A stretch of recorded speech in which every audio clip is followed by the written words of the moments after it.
warahmatullahi wabarakatuh. Salam sejahtera untuk kita semuanya. Shalom. Om Swastiastu. Namo Buddhaya. Salam kebajikan. Rahayu untuk kita semuanya. Luar biasa sekali pagi ini saya diundang rekan-rekan dari regional 8 ya, terkait dengan OC yang tadi sebenarnya sudah disampaikan Pak Made semua itu, dan yang pertanyaan-pertanyaan sebenarnya kan banyak nanti di materi, tapi udah terjawab oleh Pak Made. Jadi saya tinggal gongnya aja sebenarnya. Baik, Bapak Ibu, rekan-rekan, adik-adik, anak-anak. Kalau tadi tanggal tahun lahir nggak saya sebutkan, bukan nggak itu mungkin kedal ya, saya nggak ngerti ya, mungkin otomatis secara tidak sengaja sudah tua, makanya kan sudah ini saya lihat ada anak-anak saya ini, ada Mbak Indah, ada Mbak Sepogi, banyak ini Mbak.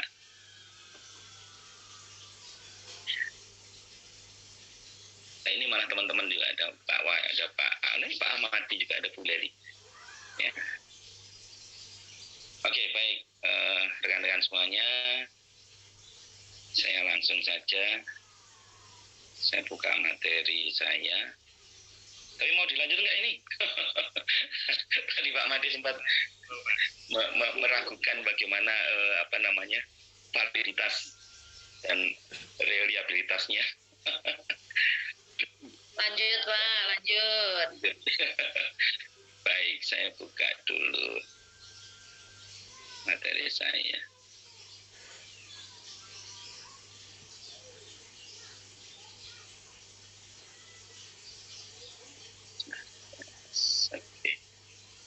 Sorry.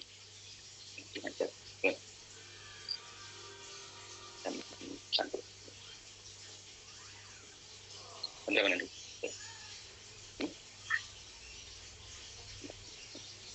Ya, baik. Mohon maaf, ada pengganggu dari luar. Baik, Bapak Ibu semuanya, ini saya diminta untuk materi ini, betul ya? Komponen uji osteoarthritis ya? Betul ya. Komponen uji osteoarthritis. Oh, baik ya. Jadi saya hanya berbagi pengalaman saja, karena kebetulan tadi memang Pak Made sudah sampaikan bahwa OC ini kan digodok lama ya. Waktu 4 tahun untuk menyusun konsep OC ini dari 2013 kalau salah sampai 14 ya, sampai 17, sampai akhirnya terbit 4 modul buku. Tapi memang ya sesuai dengan zamannya, mungkin ada yang perlu diupdate dan sebagainya. Dan juga ada pertanyaan tadi, mungkin kenapa OC ini kok seperti jalan di tempat yang tadi disampaikan Pak Made. Ya, sudah ada panduan, sudah negara sudah ngeluarin biaya luar biasa banyak ya, karena yang tadi saya bilang 4 tahun itu kan satu proses yang tiap bulan ada aktiviti untuk pokjanya, menyusun tim pengembangnya dan sebagainya. Jadi kenapa saya muncul ini kan tadi saya bilang bahwa 4 tahun itu waktu yang tidak pendek untuk menyusun satu panduan ya. Jadi kalau mungkin ada beberapa hal yang perlu diupdate ya, mari kita update, karena itu harus disesuaikan dengan satu kebutuhan, yang kedua adalah perkembangan IT, yang ketiga adalah zaman yang mungkin sudah mulai berubah. Baik, jadi kenapa ini menjadi penting ketika saya di dalam OC ini harus disampaikan tentang komponen uji, karena ada beberapa hal atau beberapa ranah yang memang itu tidak boleh tidak ada ya. Jadi itu makanya ada seperti juga yang kalau di CPT kan ada pengawas dari pusat, ada PP, ada koordinator lokal dan sebagainya. Jadi nggak beda dari itu. Di OC juga kira-kira sama. Memang dari awal dulu ketika kita susun itu kemudian berpikir bahwa bagaimana dengan biaya, karena yang tadi juga sempat muncul dalam diskusi bahwa 9-nya mewakili ya, 9 ruangan ini kan 2, ada 11 tapi yang 2 untuk istirahat. Apakah mewakili? Tapi itu juga yang dulu jadi diskusi yang cukup panjang untuk menentukan. Kemudian akhirnya dipilih kebutuhan dasar menurut Anderson, bahwa ada 9 itu yang kemudian akhirnya dipilih menjadi menjadi item-item atau komponen-komponen bagian dari kompetensi yang harus dipenuhi ya. Jadi nanti mungkin ada beberapa hal yang akan disampaikan juga oleh rekan-rekan saya nanti yang lain. Ya, jadi setidaknya itu mewakili terkait dengan kebutuhan dasar, walaupun sebenarnya juga tidak mewakili seluruhnya karena memang susah sekali dengan ratusan kompetensi yang harus dicapai ya. Apalagi hanya dengan 9 tentunya juga tidak, tapi setidaknya punya alur pikir, pola pikir bahwa inilah pola kerja yang harus dihadapi nanti ketika adik-adik itu menjadi berada di dalam dunia nyata ketika mereka jadi perawat. Baik, sorry. Materi saya sudah tampil ya? Sampun ya? Halo? Sampun. Oke, baik. Suara saya jelas ya? Jelas sekali, Bapak. Oke, baik Pak. Mas Dani nanti kalau suara saya mulai seperti dari bahasa planet, tolong nanti kasih tahu, saya jaringannya mungkin harus pindah jaringan. Baik. Jadi ini ya, pengertian dari OC sendiri ya, artinya kenapa ada OC, Objective Structure Clinical Examination ya. Jadi ada 3 komponen yang kemudian itu menjadi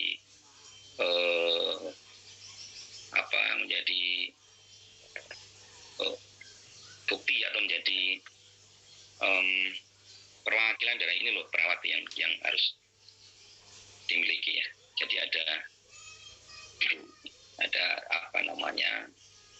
tujuan, kemudian tujuan ini punya kompetensi yang terstruktur dengan tes performa atau dengan clinical skill atau kompetensi klinik, termasuk di sini adalah sikap ya. Nah ini 3 ranah ya, dari pengetahuan, sikap, dan keterampilan. Nah ini walaupun sebenarnya sikap tidak bisa diukur secara langsung, tapi paling tidak perilaku profesional yang ditunjukkan pada saat kita atau si mahasiswa ini bicara dengan pasien, kemudian bagaimana bersikap ketika melakukan tindakan, ini bisa mewakili dari perilaku ya. Tentunya perilaku yang mestinya memang dibuat-buat karena ini salah satu tes, jadi kita juga nggak bisa kemudian menilai bahwa anak ini levelnya bagus atau tidak bisa mewakili perilaku secara umum pada individu, tapi setidaknya perilaku pada saat melakukan tindakan yang harus diujikan. Kemudian harapannya adalah menjadi kompetensi standar, dan sebagai ujung harapan adalah bagaimana kemudian menghasilkan perawat secara berkualitas dan punya kompetensi yang bagus. Nah ini ada mekanisme yang harus dipahami oleh Bapak Ibu rekan-rekan yang nanti akan menyelenggarakan OSCE.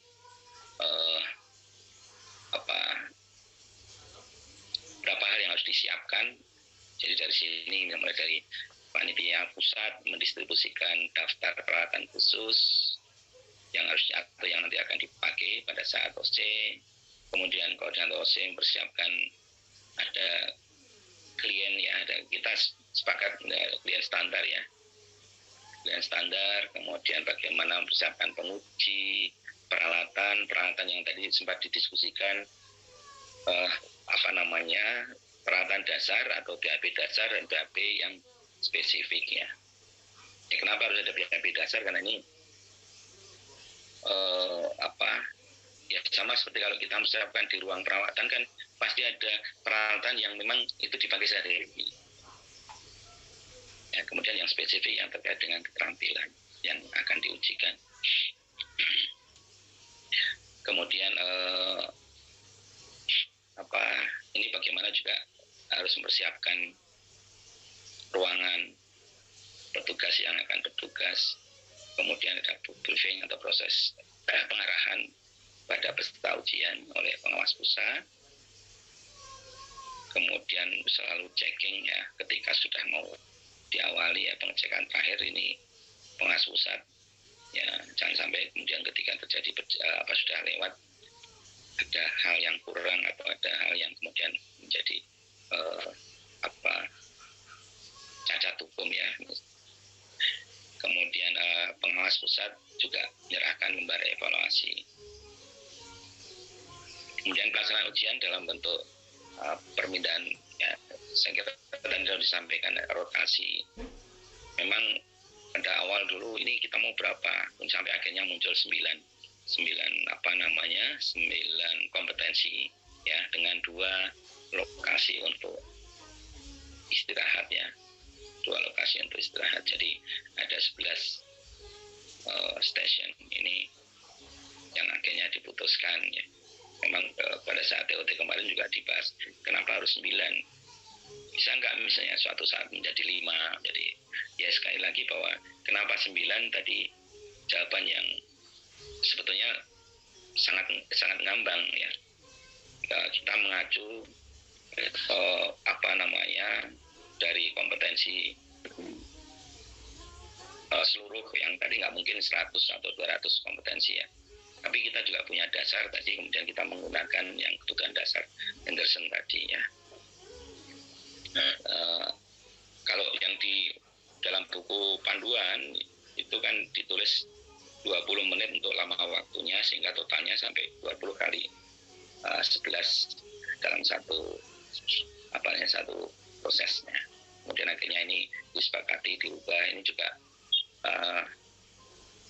berdasarkan dari sisi pengamatan, dan sama juga yang disampaikan bahwa kenapa juga 20 dulu, karena itu memang tadi saya katakan bahwa ada proses ya, selama 4 tahun itu ada proses uji coba di berbagai tempat ya, di Jogja, di Jawa Timur, di Bandung, di Jakarta sendiri, kemudian akhirnya disepakati oke waktunya kemudian 20 itu adalah satu proses ya. Dan kemudian akhirnya disepakati kemarin waktunya 15 menit ya, 15 menit itu terdiri dari 1 menit untuk perpindahan stasiun, 1 menit untuk membaca soal. Jadi waktu intinya adalah 13 menit selama proses assessment atau ujian. Kemudian jumlah stasiun istilahnya yang tadi ini disepakati di stasiun 5 dan stasiun 11 ya. Nanti kita bisa lihat nggak mungkin stasiunnya di stasiun 5, 6 atau 7 dan 8 atau 10 atau 11 terus dan 11, karena ini diambil posisi yang tengah di mana jarak selama proses ini ada ada jarak ya, artinya nggak mungkin barusan istirahat kemudian lagi, sehingga akhirnya diputuskan di stasiun 5 dan 11 tuh karena posisinya yang posisi di tengah. Oke, ya bisa saja ketika ada si teruji yang dia posisi duduknya di posisi 11, artinya dia pada stasiun pertama dia istirahat. Baik. Kemudian pengawas pusat dan koordinator lokasi wajib melakukan pengawasan terhadap kelancaran ujian dan mengisi berita acara ya, setiap kegiatan ini ada berita acara. Kemudian setelah ujian selesai, semua berkas evaluasi berita dibawa kembali oleh pengawas pusat untuk diproses lebih lanjut, termasuk nilai. Nah, Bapak Ibu pahami juga nanti pada saat kita ujian ini Bapak Ibu nggak usah capek-capek ngumpulkan, jadi cukup tinggalkan di situ, kemudian nanti biarlah dikumpulkan oleh tim ya dari koordinator lokasi atau dengan tim pengawas pusat. Jadi, nggak usah masing-masing penguji ngumpulin. Kemudian hasil kelulusan kita akan diumumkan ini paling lama 2 minggu setelah pelaksanaan. Ini kalau nasional ya, tapi sekali lagi bahwa saat ini kan belum ada ketentuan bahwa ini seperti di seperti di CBT ya. Tapi karena di dalam komponen 9 nggak salah ya, di akreditasi itu kan ada institusi harus menyelenggarakan OSC atau melakukan ujian OSC, artinya ya institusi harus melakukan OSC, tapi tidak disebutkan bahwa OSC jadi bagian dari seperti CBT kan belum. Baik, jadi ini masih agak ya longgar lah kalau semuanya, intinya bahwa masing-masing siap harus menyelenggarakan OSC. Ini komponen yang tadi untuk OSC ada panitia uji kompetensi, kemudian pengawas pusat, ada koordinator pusat ya atau KOC, kemudian ada koordinator lokasi, penguji, pelatih klien standar, kemudian tidak kalah penting juga ini ada IT lokal yang biasanya ini beberapa kali yang kami alami ini sangat menolong, sangat membantu dengan misalnya ada trouble di bel, kemudian trouble di lampu, kemudian yang sangat penting adalah bagaimana nilai-nilai dari masing-masing penguji ini yang dimasukkan secara online, ini juga pengaruh atau rekan-rekan IT lokal yang sangat bertanggung jawab terhadap itu. Jadi networking jaringannya juga, internet juga harus terjaga dengan baik. Listrik juga jangan sampai mati ya, harus disiapkan betul. Kemudian administrasi dan laporan serta helper. Nah ini kalau laporan itu wajib ya, helper bukan tidak wajib tapi tetap ada, karena helper ini juga sangat berfungsi ketika nanti ada problem di beberapa ruangan ya. Kalau helper ini yang lebih laporan kan memang strukturnya ada, helper itu di bawahnya laporan, artinya rekan-rekan yang dilatih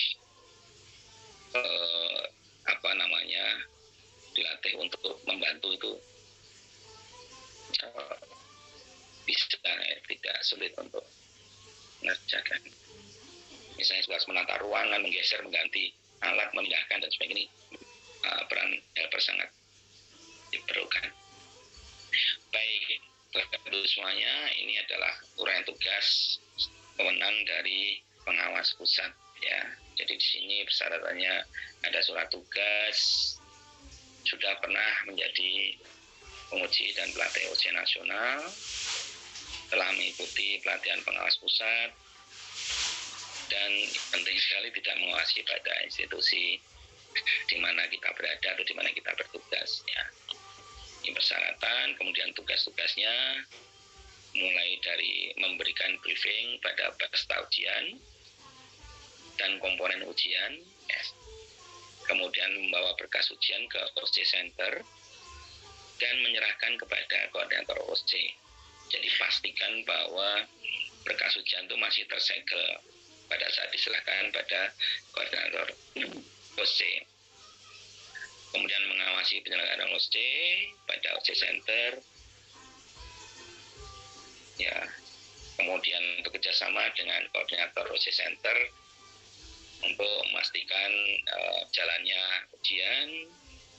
Dan ini jika terjadi permasalahan, pengawas pusat wajib mengambil keputusan ya. Jangan ngambang atau jangan ditunda, karena kalau terjadi problem dan proses harus jalan terus ya, jangan sampai ada tertunda. Nah ini pengawas pusat yang bertanggung jawab untuk memberikan solusi tanpa penundaan. Kemudian melakukan evaluasi terhadap OSC Center, penguji, koordinator OSC. Ya ada form di situ, ada form umpan balik. Kemudian pengawas pusat melakukan debriefing kalau sudah selesai ya. Ini kepada penguji. Kemudian KOC ini kepada komponen ujian yang lain ya, seperti klien standar, pelatih klien standar, laporan dan sebagainya.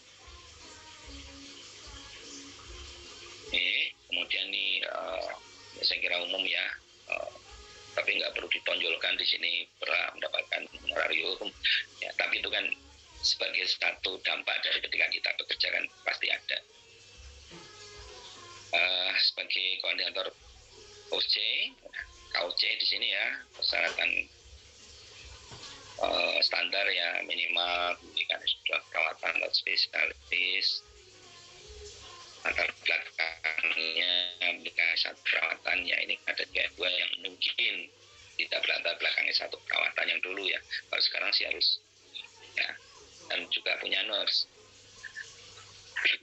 Kemudian pernah mengikuti pelatihan OC, pernah mengikuti pelatihan KOC, dan institusi yang memiliki, nah ini kalau ada lebih dari satu set OC center maka juga harus disiapkan koordinator lokasi. Oke, nah ini tugas KOC ya, juga secara umum ya. Koordinator OC mengikuti briefing yang tadi dilakukan oleh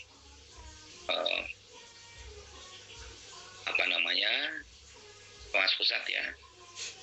Ini pada H-14 oleh panitia pusat yang menyelenggarakan untuk mendapatkan kebutuhan alat, kemudian standar dan layout station. Tapi di sini tidak muncul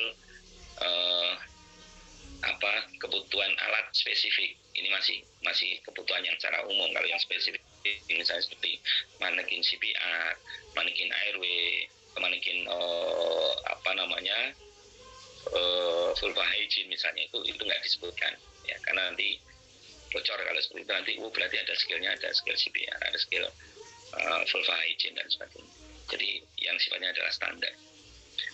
Mengkoordinasikan dan bertanggung terhadap pelaksanaan OC di institusi tempat langsungnya ujian, mempersiapkan pelaksanaan OC sesuai dengan standar yang sudah ditetapkan, mengawasi pelaksanaan OC. Jadi jangan ada tugas KOC, mohon maaf nih, karena rekan-rekan ini kan kadang sibuk ya.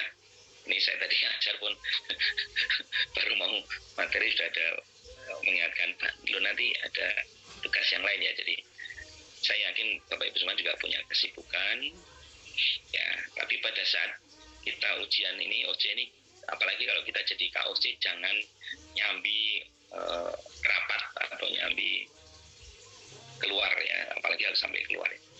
Jadi yakinkan pelaksanaan ini betul-betul mengawasi selama proses berlangsung, termasuk mengevaluasi, kemudian melaporkan pelaksanaan OC dalam bentuk berita acara ujiannya. Bertanggung jawab untuk ya menjaga kerahasiaan station, mengembalikan semua berkas ujian yang dikembangkan pada pengawas pusat. Bekerjasama dengan pengawas pusat mengatasi permasalahan yang timbul pada saat pelaksanaan ujian. Kita tuh sudah kadang-kadang udah siap-siap sempurna, Yuntilaler masih ada kan, itu biasa ya, saya alat ternyata tidak berfungsi, kemudian kurang misalnya cairan atau lampunya mati atau airnya kerannya nggak jalan dan sebagainya, itu masalah yang harus segera diatasi. Ya, ini hak KOC sekiranya juga standar ya. Kemudian ini tugas koordinator lokal.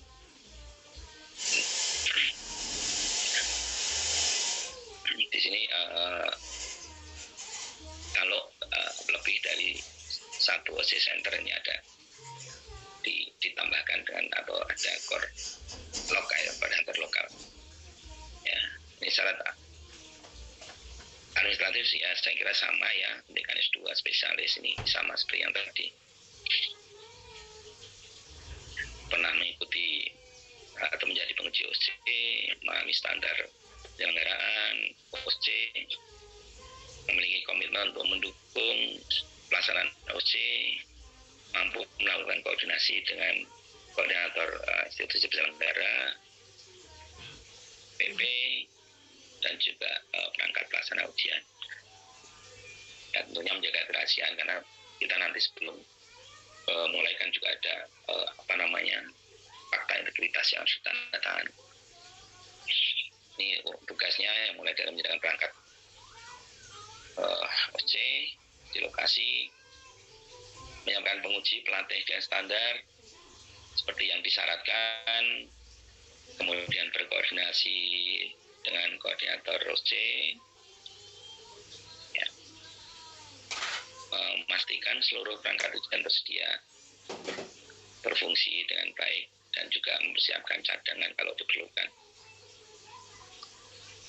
Oke, ini ya saya kira juga umum ya, standar untuk kegiatannya tentunya kan ada imbalannya ya. Baik itu ya, itu adalah komponen-komponen OC. Nah sekarang kita masuk di dua komponen ya, pelatih klien standar dan pengelolaan klien standar. Ini materi tidak boleh dibuat sendiri, ya materi kan dari standar dari pusat sehingga kita harus menggunakan ya. Ini pelatih klien standar adalah staf pendidik yang telah tersertifikasi ini untuk melakukan pelatihan pasien yang akan diperankan nanti pada saat di ujian ya. Jadi di sini melatih performa yang harus ditampilkan, perilaku termasuk kata-kata sesuai dengan yang ada di dalam skenario soal. Nah repotnya skenario soal kan berdasarkan pada hari itu. Jadi inilah pinternya bagaimana kita menjadi pelatih klien standar, ya, bisa segera mencerna perintah dari atau makna dari dari skenario soal, kemudian harus mengartikan dan mengimplementasikan di dalam perilaku, sikap, perkataan yang harus dilakukan oleh klien standar. Ini tadi juga sudah dibahas, didiskusikan ya. Ini sebagai pelatih klien standar minimal pendidikan S1 perawatan dan nurse dengan pengalaman klinik 2 tahun. Pernah mengikuti pelatihan pelatih klien standar, ada sertifikasinya, kemudian memahami standar penyelenggaraan uji kompetensi, memiliki komitmen untuk melatih klien standar sesuai dengan standar, jangan sampai salah melatih, karena nanti kalau salah melatih kacau semuanya, nanti yang diuji salah semua karena performa yang diharapkan ternyata berbeda dengan tuntutan soal.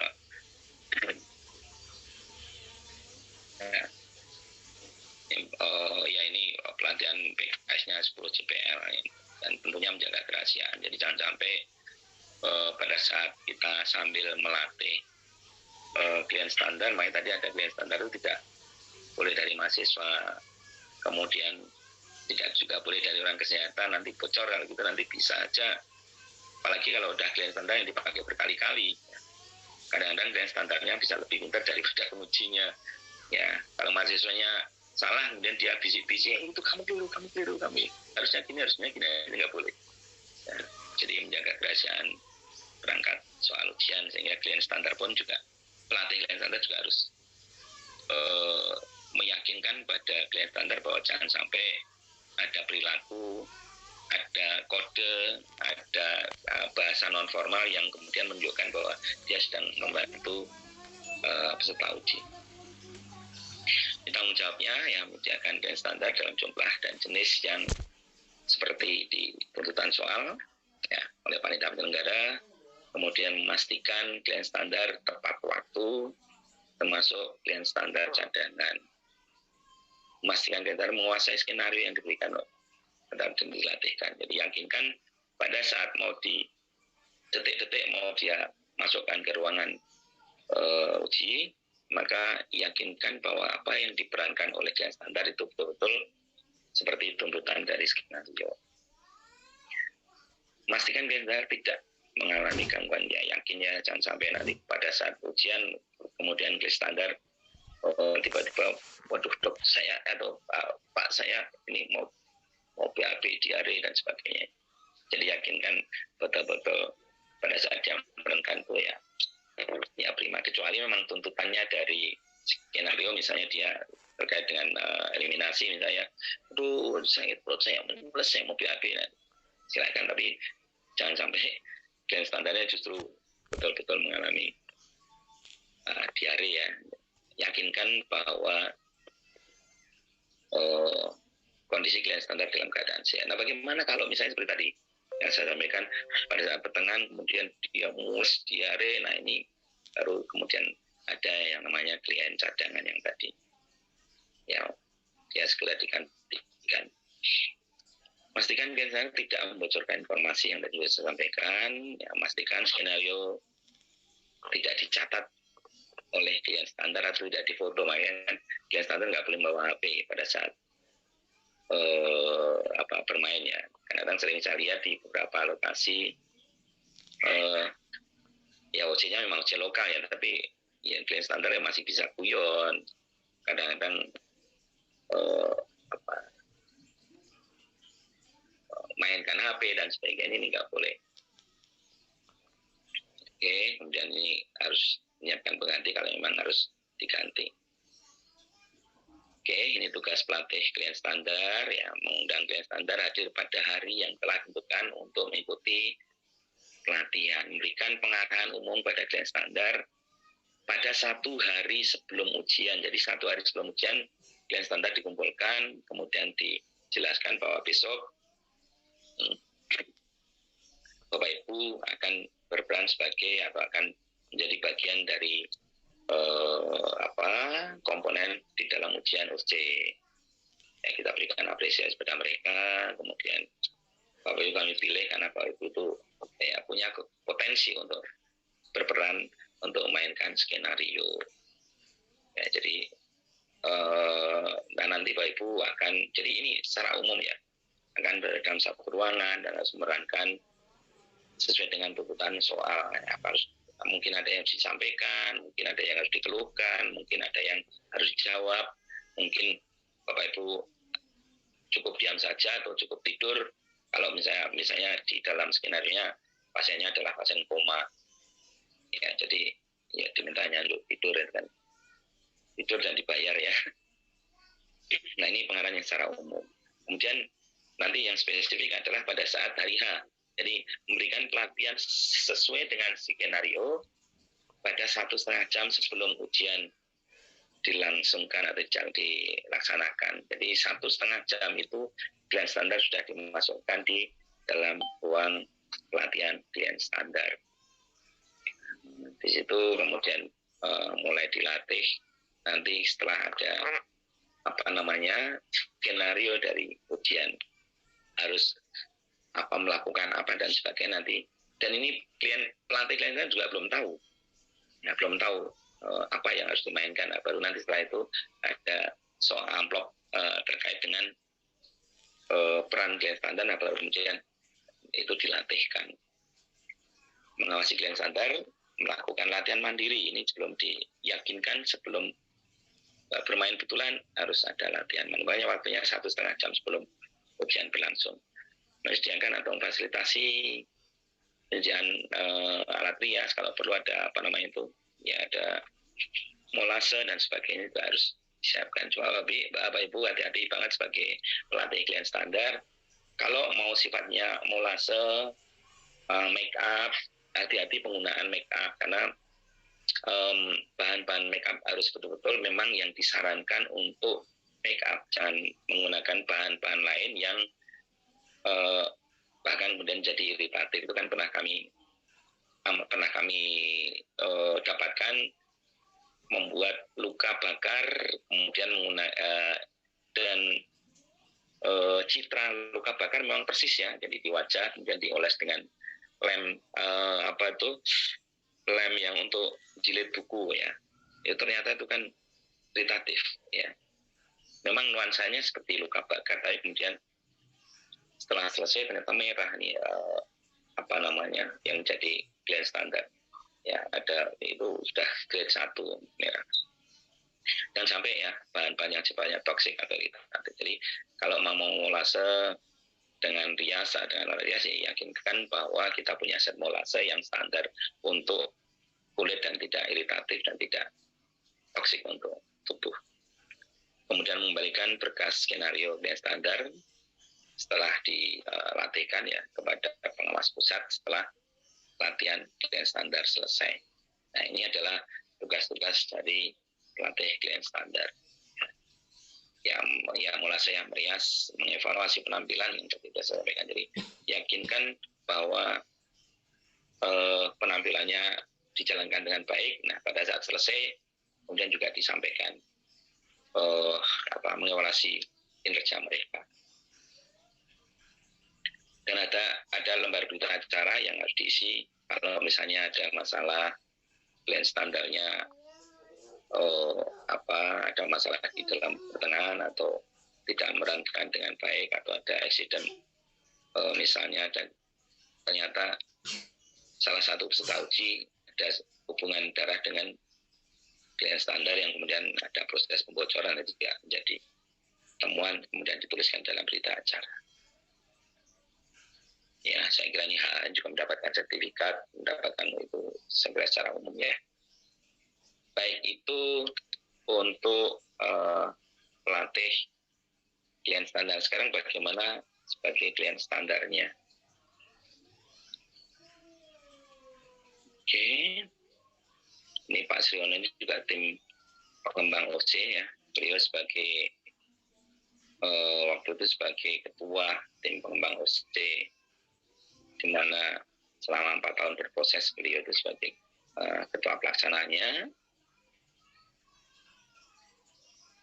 Ini untuk klien standar ya, seorang yang terlatih untuk berperan sebagai klien sesuai dengan tuntutan skenario soal. Ya, jadi tentunya berperan sebagaimana porsinya, jadi jangan sampai kemudian juga over action ya, jadi harus sesuai dengan perannya.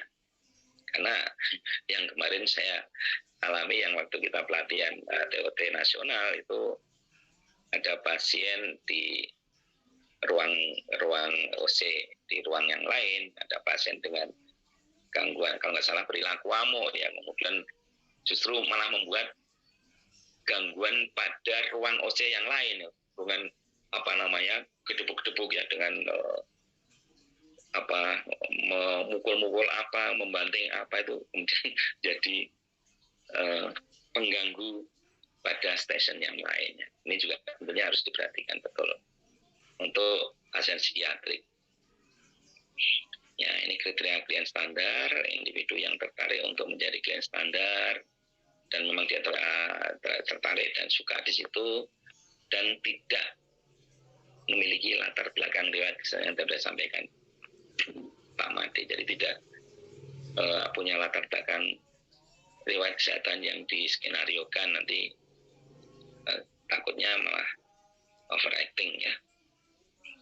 Ini persyaratannya, ada pernyataan tertulis bersedia menjadi klien standar ya, ada fakta integritas juga ya di situ, telah mengikuti pelatihan klien standar, usia ini makanya tadi dibahas ada diskusi tentang pasien anak ya, karena di sini usia minimal 21 tahun sampai dengan 55 tahun. Jadi saya masih bisa untuk jadi klien standar ya, atau telah menikah ya, ini juga indikasi dewasa ya. Kemudian yang tadi sudah dijawab, gimana kalau pasien anak-anak ya, sedapat mungkin menggunakan manekin, tetapi ketika ada keluhan-keluhan pada anak, maka ibunya yang dilatih menjadi klien standar ya. Ibunya mengeluh kesakitan atau menyampaikan bahwa ini nyeri di abdomen, nyeri di perut dan sebagainya, ini ibunya yang harus menyampaikan.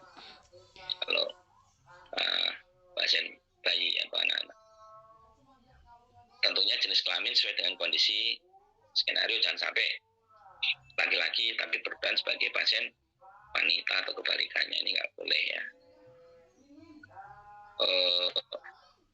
Tidak buta huruf, dapat memahami isi kontrak, dapat berkomunikasi dua arah. Jadi jangan sampai kalau kita memilih klien standar ya, jangan yang modelnya introvert ya, kecuali pasiennya yang untuk pasien psikiatrik yang sifatnya misalnya dia depresi lah itu. Tapi kalau standar ya harus dia bisa punya kemampuan komunikasi dua arah, ada kemampuan berakting, dalam tanda petik ya actingnya adalah wajar ya, dan bisa bekerja sama. Jangan sampai ada juga ini klien standar yang ngeyel, jadi lah dulu tuh diminta untuk seperti ini, itu pengujinya minta seperti ini, itu pernah juga terjadi di fakultas kami ya, di ini ujian kedokteran ya, si pasien tuh ngeyel, pengujinya minta gini, enggak, dulu saya harus berulang seperti ini, itu kan jadi harus bisa bekerja sama dengan komponen yang ada di dalam ruangan tersebut. Tidak berasal dari profesi kesehatan, dokter residen, bidan perawat dan sebagainya, termasuk mahasiswa ya.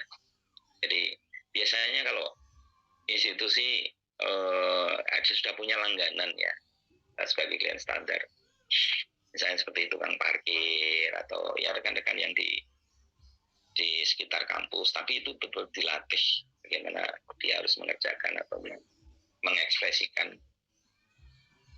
Atau kalau di tempat kami itu menggunakan mahasiswa isi ya, karena isi mereka sudah punya basic, dia punya kemampuan acting dan bisa tidak susah untuk mendesain mereka untuk berakting seperti tuntutan dari skenario. Klien standar disediakan institusi penyelenggara, jadi kita yang mempersiapkan dan sebagai penyelenggara dan mendapatkan kontrak. Ada di sini yang mencantumkan tentang kesediaan menjadi klien standar, kewajiban untuk menjaga kerahasiaan soal, kemudian bersedia bekerja pada jadwal yang telah ditentukan. Jangan sampai karena ini capek sekali yang walaupun tidur, misalnya klien standar kliennya adalah koma, memperagakan pasien tidur, itu tidur selama proses ujian padahal bukan jamnya tidur, itu nggak gampang ya. Misalnya ujiannya jam 8 sampai jam, bisa kita dihitung ya 15 menit kali berapa kali 11 itu berapa, 150 menit ya, 2 jam lebih. Tidak ada jamnya tidur, dia harus tidur, dan itu tidak ya, itu melelahkan ya, tidak gampang ya. Jadi jangan sampai nanti, Pak ini saya jam sekian harus ada, saya harus kemana itu nggak boleh. Jadi yakinkan bahwa dia betul-betul bisa menulis atau bisa mengikuti selama proses berlangsung. Ya, ada masa kontrak, kewajiban, penghargaan, kemudian ada ketentuan kalau melanggar kontrak bagaimana. Ya, ada inform consent yang dia harus tanda tangan. Ini tata tertib klien standar ya, seperti yang tadi aturannya datang tepat waktu 1,5 jam sebelum ujian, dan ini tentunya 1 hari sebelumnya juga harus mengikuti briefing umum ya, tidak meninggalkan tempat saat ujian, tidak boleh menggunakan alat komunikasi HP ya, termasuk pengujinya juga nggak boleh bawa HP ya, menjalankan tugas bagaimana instruksi, jangan under atau over acting. Oke, nah penggunaan kontrak dibuat antara institusi pendidikan penyelenggara dengan klien standar dalam waktu ini. Biasanya kalau kita punya langganan ya, kalau seperti FKKM, KUGM kan kita ada langganan dengan isi yang mereka kontraknya pada jangka waktu kontrak.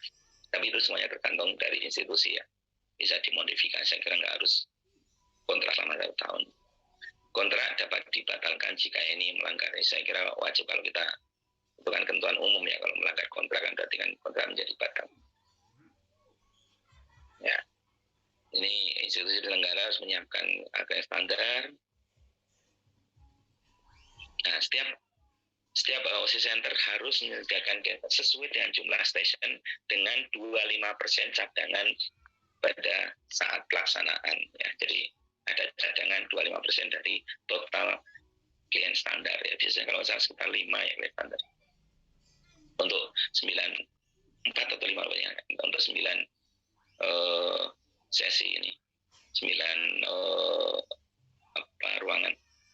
Seorang klien standar dalam setiap pelaksanaan ujian OC maksimal memerankan 2 peran ya, hanya memerankan 2 peran. Ini pun juga satu periode ujian ya. Jadi misalnya ada tahap pertama pagi dan siang, sesi siang nah dia harus memerankan fungsi yang lain. Dalam satu hari kelas standar maksimal terbaca dalam 2 putaran ya, dua ujian. Nah, ini pemeriksaan. Jadi pada saat pemeriksaan yang tidak dibolehkan ini pada saatnya pemeriksaan kelas standar wanita ini nggak boleh juga pemeriksaan dada ya. Jadi kelas standarnya juga tetap privasinya dijaga. Ya. Jangan karena pemeriksaan dada kemudian. Nah ini kalau harus ada pemeriksaan dada maka itu diganti dengan manekin sehingga memang kadang-kadang ada klien standarnya tapi juga ada manekinnya. Ya. Ini kalau pemeriksaan standar wanita ya, pemeriksaan area pelvis atau mungkin ada skill tentang vaginal hygiene atau namanya ya membersihkan area-area yang vital dan fatal ya. Ini nggak boleh harus digantikan manekin. Walaupun pernah juga saya lihat Guska itu di mungkin ada rekan yang ikut ya di Taiwan ya, itu kami juga kaget, kami diminta untuk melihat salah satu skill tentang perawatan perineum atau agent di daerah genital. Kami kalau untuk mumet ini pasannya cewek ya kita harus melihat itu ya dia masih dalam posisi yang di dalam ruangan tapi deg-degan harus melihat dan ternyata betul itu tidak menggunakan manekin, orang betulan. Jadi pasien wanita kemudian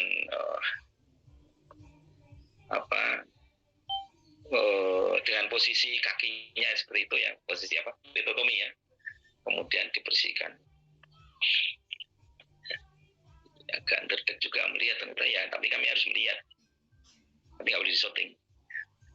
Tapi jangan takut Pak Ibu, yang diperagakan mereka adalah ya betul pasien betul, tapi menggunakan celana panjang, press ya, dan kemudian dirangkap dengan model genital ya. Jadi seperti Superman itu kan pakai Superman pakai celana dalam tapi di luar ya. Nah ini sama juga, dia menggunakan model celana tapi celananya dikasih model bentuk organ genital. Jadi bukan genital yang asli ya. Kalau asli saya nggak mau dia. Nggak mau. Nah itu satu contoh bahwa ada itu kalau di beberapa negara mungkin menggunakan orang betulan, kemudian ya peragaannya juga itu kan setengah nyata ya. Jadi betul-betulan orang betulan di daerah urogenital, tapi dimodifikasi, didesain bukan kondisi yang sebetulnya ya. Jadi ini orang ini, jadi biar ekspresinya kelihatan sekali, aduh sakit Mbak, aduh, dan itu jelas sekali pada saat dilakukan misalnya perineal heating ya, atau waktu itu ya pembersihan di daerah urogenital yang kemudian jadi ekspresi keluhan itu nyata itu pada saat dilakukan tindakan, nah, kemudian dia mengeluh. Nah ini biar punya gambaran bahwa si teruji itu betul-betul merasakan ketika saya lakukan ini dia mengeluh, dia kesakitan, itu biar betul-betul menyerupai pada kondisi yang nyata. Pemeriksaan klien standar harus sesuai dengan norma yang berlaku. Kemudian pada kasus anak yang tadi menggunakan manekin dan hanya dalam proses anamnesis ini kalau ya makanya itu tadi harus digantikan ibunya ketika harus memerankan kesakitan atau harus memerankan keluhan pada anaknya. Kewajiban kami mengikuti pelatihan khusus untuk kasus yang akan digunakan oleh OC, mengikuti pengarahan ya tadi 1 hari sebelum dan 1,5 jam harus sudah sampai.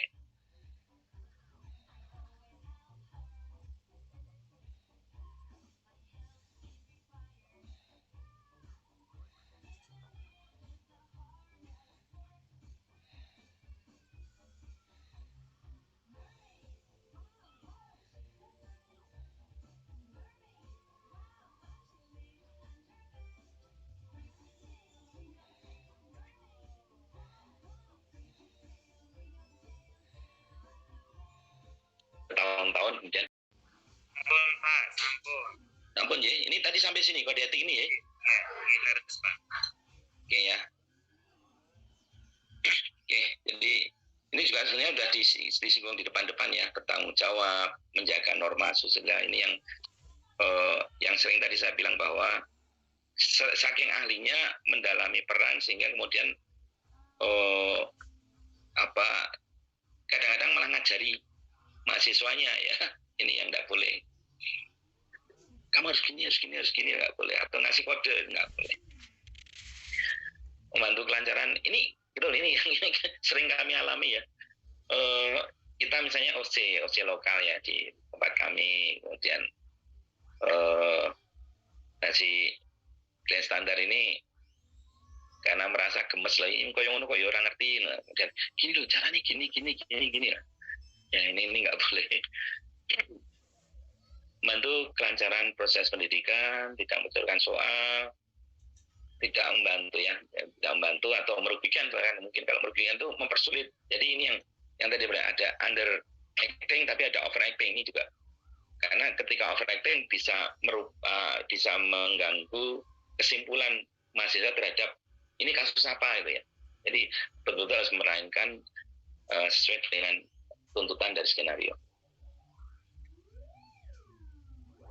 Disiplin, bertanggung jawab, dan melatih diri sesuai dengan peran yang sudah ditentukan ya. Jadi makanya tadi penting bahwa klien standar itu yang dipilih adalah orang yang memang punya kemampuan untuk acting atau tertarik untuk melakukan bidang acting, komitmen, dan bersedia menerima umpan balik. Kemudian, ini instruksi klien standar. Jadi bagaimana, karena ini harus jelas dan harus dipahami betul oleh klien standar apa yang harus dimainkan. Jadi betul-betul peran itu harus definitif betul ya yang harus dimainkan. Atau informasi yang disampaikan atau dikomunikasikan. Misalnya di dalam skenario tadi kan ketika ada pertanyaan Bapak yang mengeluh yang dikeluhkan itu yang di mana? Yang mestinya ini di dada saya yang sakit, sampai yang sakit ada di pantat saya ya, jangan ya. Artinya kan harus sesuai dengan informasi yang tuntutan dari skenario. Kemudian peran yang dilakukan, peran itu juga harus sesuai. Nah, misalnya pasien dengan asma, coba perankan sesak napas pada pasien asma. Ya. Ini udah salah ini kalau orang ahli tahu tentang masalah pernapasan itu bukan asma itu, ya. Jadi saknya asma nggak bisa adalah gini.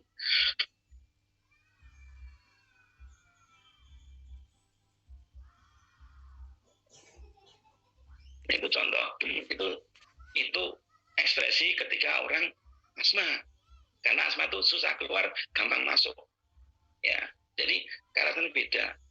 Batuk juga, batuk asma itu beda dengan batuknya orang KP. Ya, batuk asma itu batuk asma. Kalau batuk KP mungkin malah justru enggak.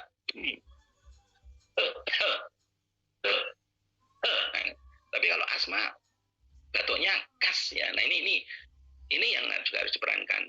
Jadi harus betul-betul menyerupai. Makanya penting sekali pelatih klien standar itu melihat video gimana sih kalau pola asma, pola batuk, pola nyeri itu dimainkan dengan baik oleh si klien standar. Oke, kemudian template instruksi mengikuti ya, ini juga harus mengacu pada template dari pusat ya. Dalam keadaan itu klien standar tidak melakukan tugasnya sesuai dengan instruksi, maka penguji dapat menilai ini pada saat proses ujian, kemudian klien standarnya salah berperan. Ya, ini bisa langsung penguji memberikan intervensi. Mas, ralat ya, bukan itu Mas, tegakkan ini. Jadi langsung jangan sampai itu, karena itu nanti masuk komponen merugikan peserta uji. Ya. Jadi segera revisi. Atau kita bisa intervensi begini misalnya, Bapak yang nyeri yang di mana Bapak? Mestinya klien standar jawab, yang dada saya Mbak yang nyeri.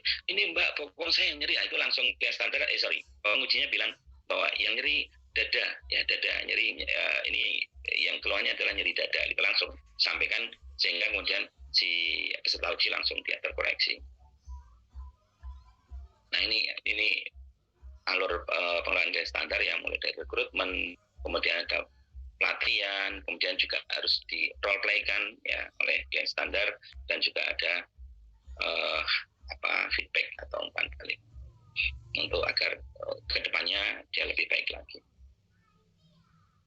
Oke, nah ini rekrutmennya boleh dengan melalui media massa atau dengan MOU atau audisi, itu tergantung dari monggo penjelasan semuanya. Yang tadi saya bilang kok nggak usah yang jauh-jauh juga bisa aja, parkir di depan juga bisa kita budayakan, itu sekaligus membantu mereka untuk secara ekonomi. Tapi yang jelas dia harus bisa berperan seperti tuntutan skenario soal. Kemudian ini proses pelatihan klien standar ini ya ada manual booknya, kemudian pelatihan dengan fasilitator ya bagaimana memerankan yang tadi, memerankan batuk, memerankan nyeri, keluhan nyeri, ekspresi wajah itu harus betul-betul ditampilkan. Ya, ini yang ibu-ibu adalah pasien psikiatrik biasanya, bagaimana mereka harus memerankan perilaku amuk, memerankan orang yang depresi, orang yang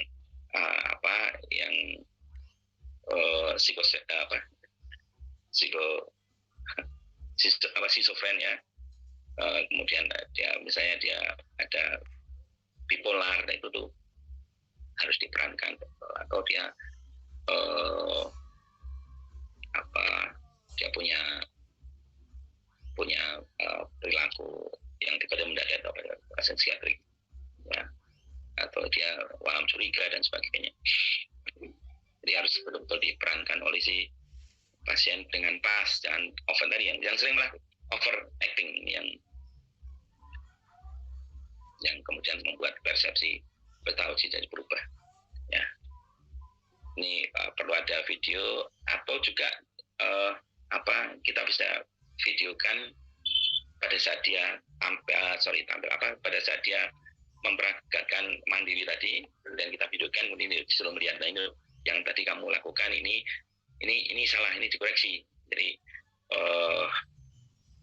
dia tahu, atau pada tampil kalau bagus ya ada kaca di depan sehingga dia tahu apa yang dia tampilkan. Yang berlatih berpasangan sama klien standar, kemudian kalau perlu ada tambahan tadi ada molase, ada berperan yang khusus tadi yang pasien psikiatrik biasanya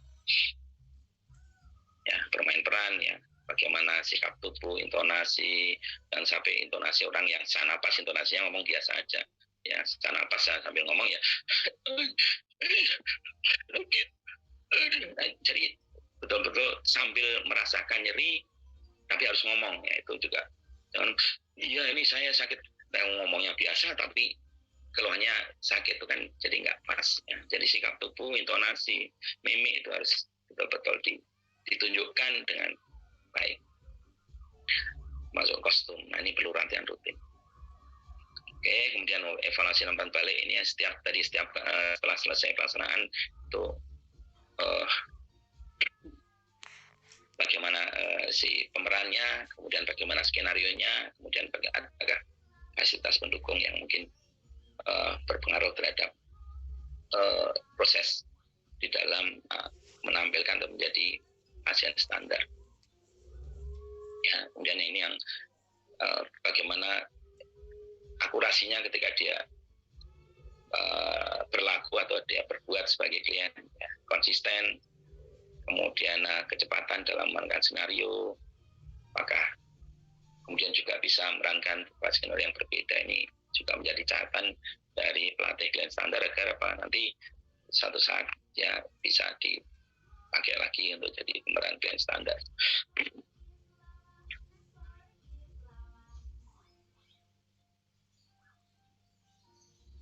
Mohon izin, suara saya masih jelas nggih?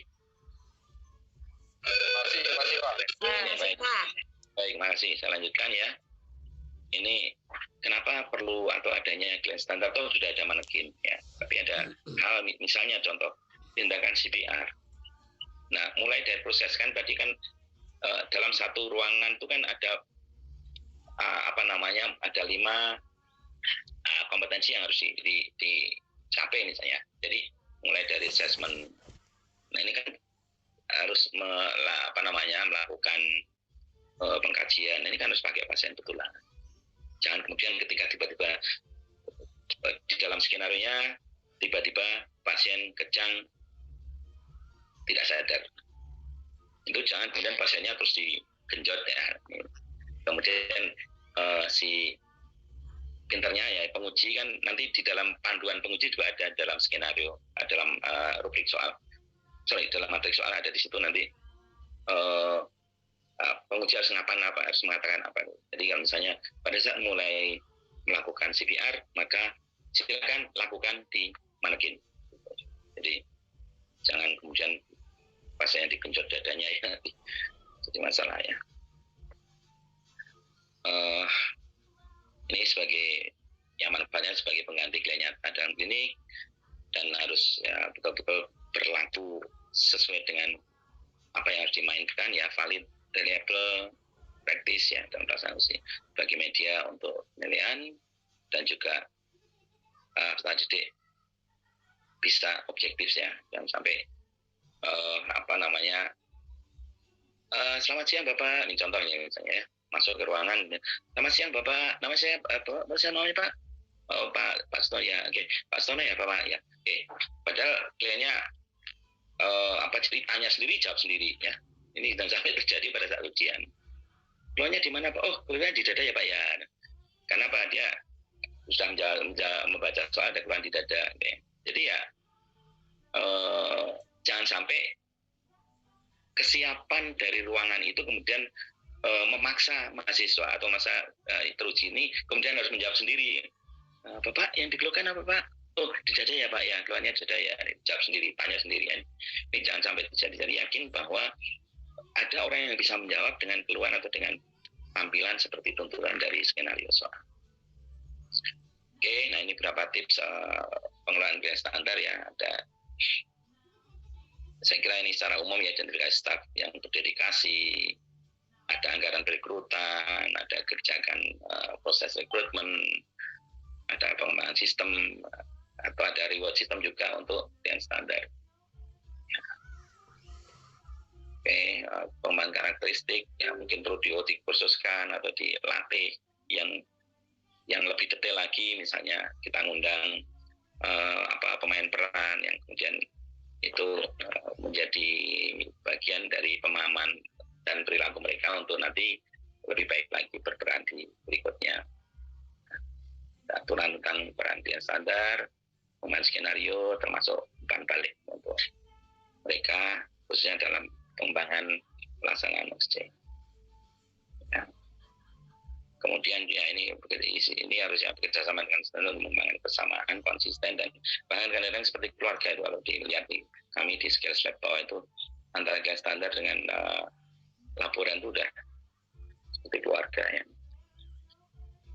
Ya, nah ini yang sistem reward tadi kan. Jadi betul-betul keahlian mereka itu diakui, walaupun ya mungkin tukang parkir, tapi dia punya keahlian di dalam memerankan satu atau terlibat dalam satu proses, karena tanpa ada mereka nggak akan jalan ya. Jadi betul-betul harus dihargai juga sebagai reward system untuk mereka bahwa ya mereka penting, peran mereka penting, walaupun hanya sebagai pasien, tapi di sini sangat mendukung proses OSCE. Gitu saya kira ya untuk mulai dari komponen uji OSCE, kemudian pelatih klien standar, kemudian klien standar ini saya sampaikan. Barangkali kita nanti ada proses diskusi, waktu saya kembalikan kepada Mas Denny sebagai moderator. Terima kasih. Terima kasih Pak